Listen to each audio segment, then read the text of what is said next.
I have another book by James Herriot called Blossom Comes Home.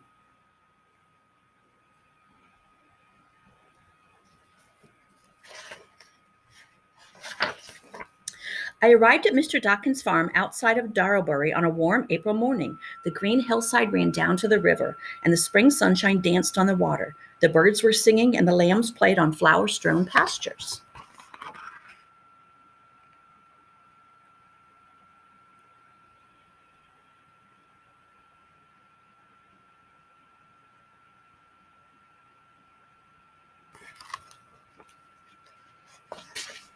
I saw Mr. Dockin in the cow barn and went across to him. The farmer had a long face, made even longer by his drooping mustache. He was a kind man, but he always looked mournful, and this morning he looked sadder than ever. I had come to examine a litter of piglets who had upset tummies, but Mr. Dockin seemed in no hurry to leave the barn. He was gazing at his old short-horned cow, Blossom. "She's got to go, Mr. Herriot." "Old Blossom? Why?" I asked. "It's not paying me to keep her anymore. She's not giving enough milk now. I have to sell plenty of milk to keep my farm going. Jack Dodson is coming in the morning to take her to market." He rested his hand briefly on the old cow's back. "I'm right sorry to see her go. She's like an old friend. She stood in the stall for 12 years, and she's given me thousands of gallons of milk. She doesn't owe me anything."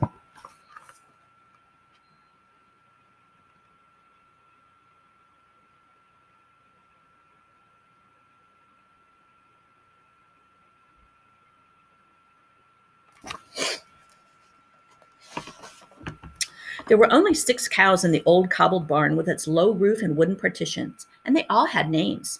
You don't find cows with names anymore. There aren't many farmers like Mr. Dockin who somehow scratch a living from a herd of 6 milking cows and a few calves, pigs, and hens.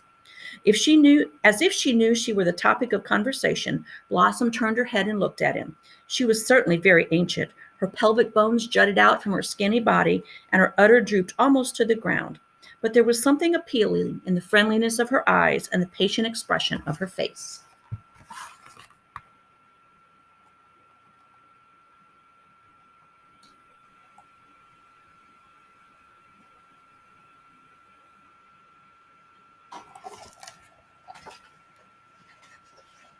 Mr. Dockin had fallen silent as he looked fondly at his cow. I was about to suggest that we might see piglets when I heard a clattering of boots in the yard, and Jack Dodson, the cattle drover, hurried into the barn. "Now then, Mr. Dockin," he cried, "it's easy to see which one you want me to take. It's that skinny old thing over there."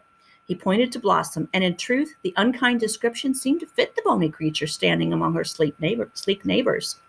The farmer didn't reply for a moment. Then he went between the cows and gently rubbed Blossom's forehead. "Aye, this is the one, Jack." Then he undid the chain round her neck. "Off you go, lass," he murmured, and the cow turned and made her way placidly from the stall. Come along," shouted Jack Dodson, prodding the cow's rump. "Don't hit her," barked Mr. Dockin. Mr. Dodson looked at him in surprise. "I never hit him, you know that. Just help him along like." "All right," Mr. Dockin replied, "but you won't need your stick for this one. She'll go wherever you want to go. Always has done."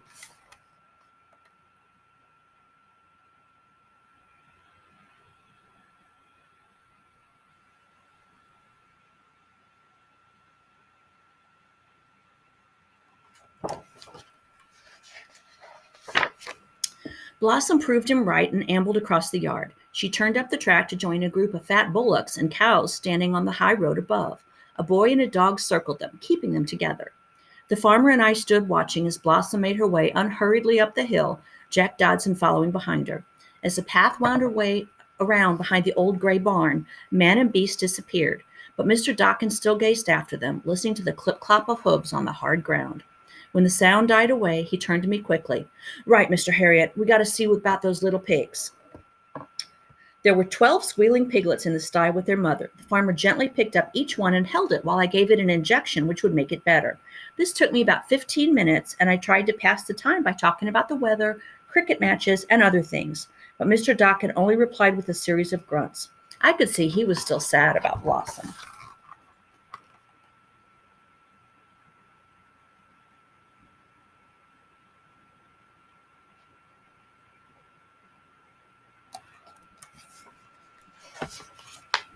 I, too, was thinking about the old cow as I drove away from the farm, up the track into the road above. On my way home, I had to pass through the nearby village of Briston, and as I arrived, I saw a herd of cattle at the far end of the street.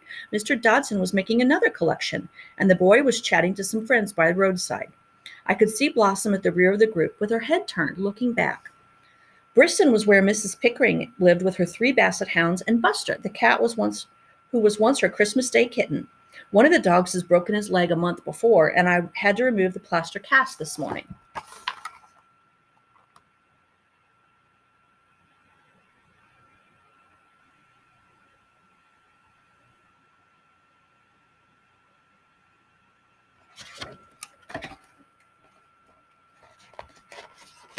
I lifted the dog up on the table, and while I was cutting away the plaster, Buster kept frisking around, pawing playfully at my hand as the solemn-faced Bassets looked on disapprovingly.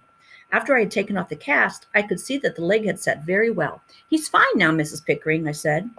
Just then I saw a single unattended cow trot past the window. This was unusual because cows almost always had somebody in charge of them. And anyway, there was something familiar about this one. I hurried to the window and I looked out. It was Blossom. "Please excuse me," I said to Mrs. Pickering. I packed my bag quickly and rushed out to my car.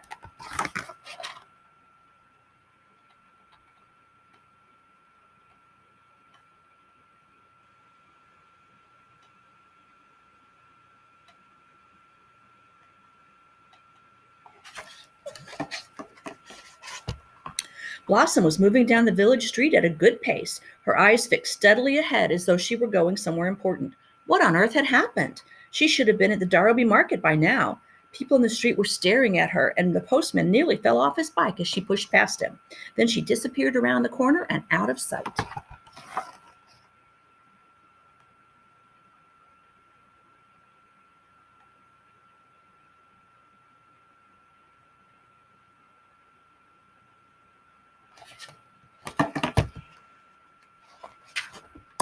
I had to turn the car, and then I drove after her at top speed. But when I rounded the corner, there was no sight of her, and the road that stretched ahead of me was empty. She had vanished. But where had she gone?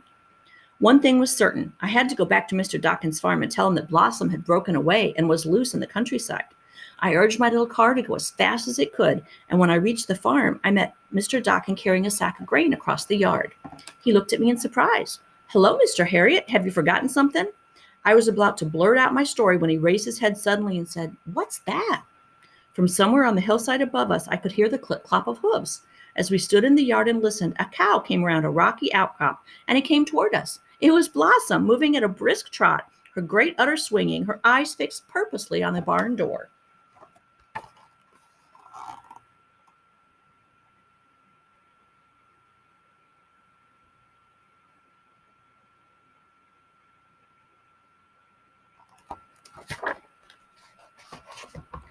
"What on earth?" burst out Mr. Dawkins, but the old cow brushed past us and marched without hesitation into the stall she had occupied for the past 12 years.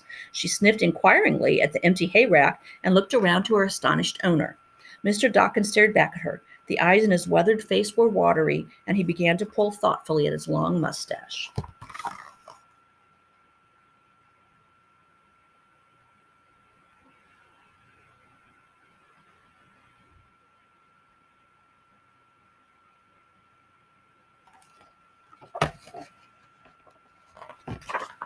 The silence was broken by the sound of heavy boots on the cobbles of the yard, and Jack Dodson panted his way through the door.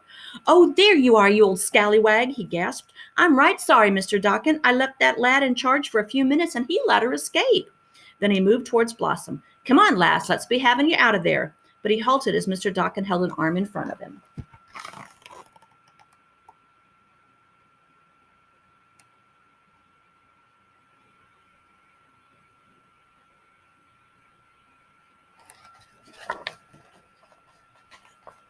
There was a long silence as Dodson looked in surprise at the farmer, who continued to gaze at the cow. There was a quiet dignity about the old animal as she stood there against the crumbling timbers of the partition, her eyes patient and understanding. Then, without speaking, Mr. Dawkins moved unhurriedly between the cows, and the faint click of metal sounded as he fastened the chain around Blossom's neck. Next, he strolled to the end of the barn and returned with a forkful of hay, which he tossed expertly into the wooden rack. This was what Blossom was waiting for. She snatched a mouthful and began to chew with quiet satisfaction.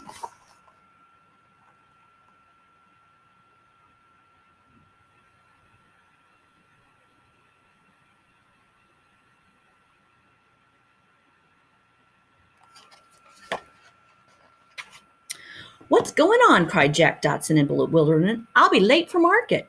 I'm sorry you've wasted your time, Jack, the farmer replied slowly, but you'll have to go without her. Without her? But what? Sputtered Mr. Dodson. Aye, you'll think I'm daft, but that's how it is. The old lass has come home, and she's staying home. Mr. Dodson shook his head and left to get back to market.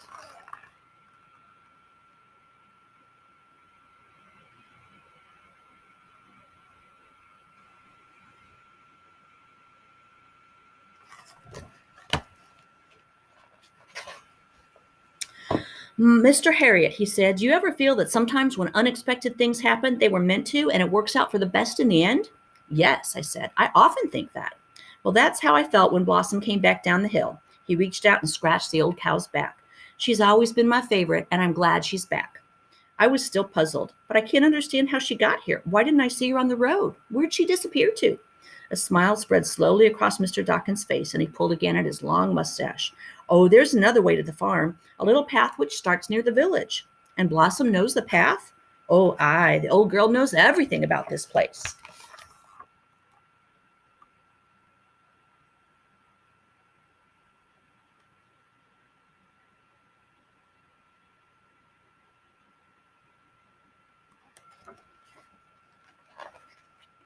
I looked at the 6 cows in a row. Didn't you say you couldn't afford to keep her? I asked, worried.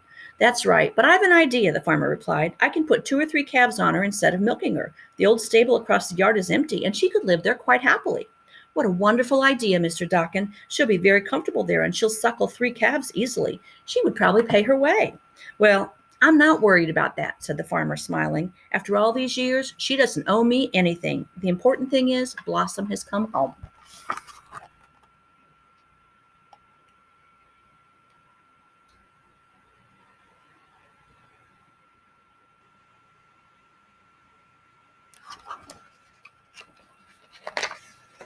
The end.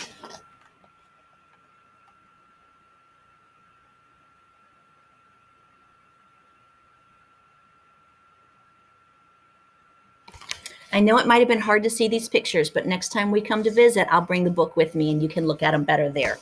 Love you guys. Bye.